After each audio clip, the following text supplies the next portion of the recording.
Okay, so for this first thing that I bet you didn't know, we're going to head over into the plains. Why is there a band of pigs here? Mummy, what's that noise? Okay, so I'm about to sneak into this fulling base, and okay, the coast looks clear. Let me go in. Okay, and okay, guys, relax, relax. Check it out, check it out. Fireworks in Valheim. Okay, guys, it was a joke. Okay, let me get in one more drive by. Okay, guys, stop. Chill, chill, chill, chill, chill. Okay, okay, we did it. And yep, check it out. Oh frick. Okay, fireworks. I know, right? Oh frick. Okay, but actually though, if you like put it on either a bonfire or a campfire, then you can, even if you get a bunch of certain cores, of course I don't have any wood. And so basically, if you like put them in your hotbar and you click on the six, you click on the number that they're in your hotbar, then you can launch a couple fireworks and it looks sick, right? But yeah, there you go. Now you can have your own fireworks shows. Now, I don't think many people know this, but if you activate cheats, there are a couple of items that you can get access to that really aren't available in the vanilla version of the game. For example, you have this cheat sword, which is literally the funniest thing that the devs, I've seen the devs do, and it can literally like one-shot anything in this game. Let's go inside and demonstrate. Okay, so we have our test subject here, and voila, literally just decimated, did not stand a chance. Seriously, bro. Seriously? You're enjoying this, aren't you? Now, next up, if you guys have been to the Ashlands, I'm sure you've seen these sort of like flame metal ore bodies lying around. And so this is what it looks like to pick it up. And I don't think they've really released this in the game as yet, but this flame metal ore, as you see here, when it gets smelted down, it turns into flame metal.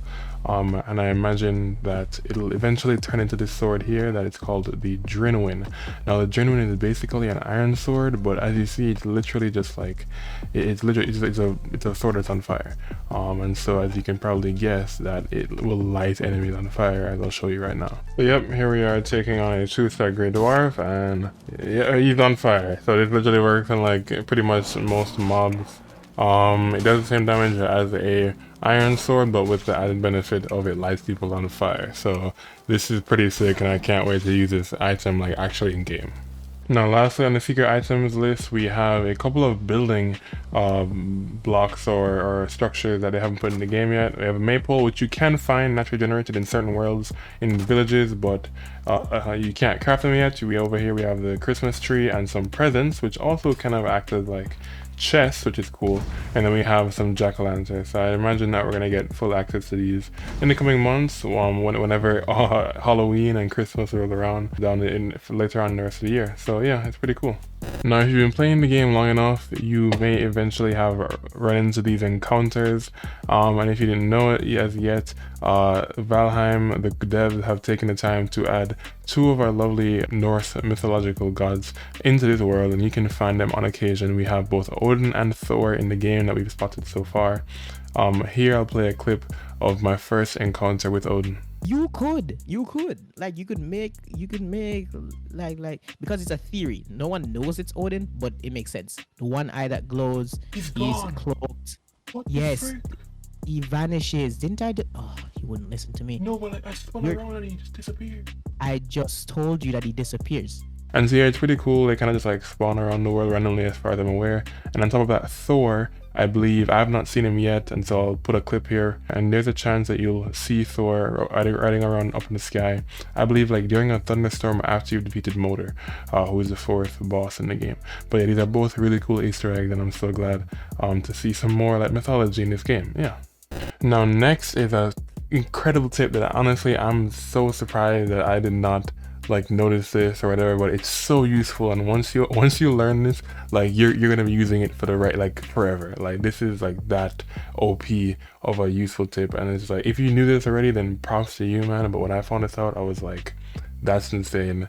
Thank you for telling me this. And so I actually made a video about this recently, and so yeah, I'm gonna go ahead and let old Rowan explain, because he can do it a lot better than me. Here's how you can always tell what time it is in Valheim. You do not need a sundial for this. Okay, I'm about to give you your own personal wristwatch. What you're gonna do is you're gonna look at the sun, then you're gonna look at your minimap in the top right corner.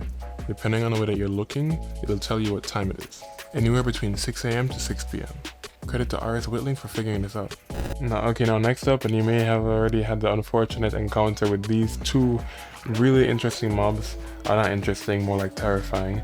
But if you were so happened to be unlucky enough to be either in the swamp or in the mountains at nighttime, I would hope that you have not yet run into the Fennering and the Wraith. The Fennering is sort of like the Norse werewolf in a way, and so these guys, I'm pretty sure they can like summon wolves or call wolves, and they can lunge at you, and they're just, well, the first time I saw this, yo, I freaked out. But oh my goodness, this mob is crazy. It just looks cool too. And then on top of that, you have the Wraith, and the Wraith honestly is like 3 times more problematic than the werewolf is, because not only do these things fly, but it's like they fly in the swamp where like water is slowing you down and you're always out of stamina, and they hit like a truck. So yeah, I really hope you haven't ran into a Wraith yet, and if you do see one, oh my goodness, run for your life, please. Now this thing you didn't know is short and sweet, but if you hit enter, yes, you can actually type and send messages. And so if for some reason someone on your server doesn't have comms, like you guys aren't in a call, you can just send a quick message by hitting enter and typing something in. And even cooler than that is you can also emote in this game by typing in slash and then one of like the strings or commands that the game gives you here and prompts you with. And so you have a sit, you have a wave, you have a challenge, a cheer, a no, a thumbs up, and a point.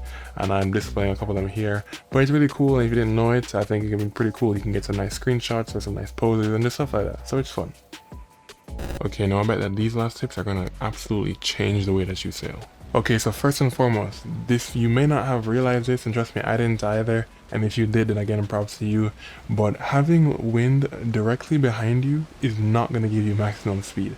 Surprisingly enough, you want to have wind perpendicular to your boat to where it's coming on directly like left or right, and that will give you maximum speed, like going straight ahead.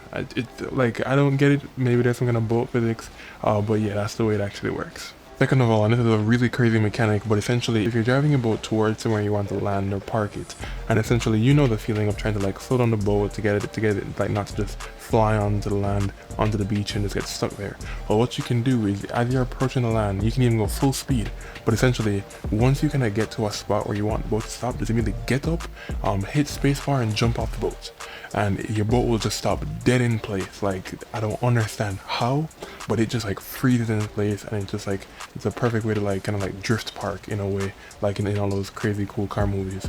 But yeah, that's a crazy mechanic as well. And now lastly, this little meme has kind of been going around for a while, but if you can also get carts onto your boat, then you can even break the carts and you can have these like extra storage containers that you can take with you on your boat journeys. And so yeah, I hope that these 3 tips will really help make your sailing experiences a lot better. Okay, but yep, that will do it. And remember, if you enjoyed the video, then we'd really appreciate a like. And if you want to see more videos like this, then please subscribe. We upload tutorials and how to build and different things you didn't know and stuff like that. And yeah, thank you guys for watching. Yep, that'll be all for me today. Remember, don't wait for a hero, go be one. Peace.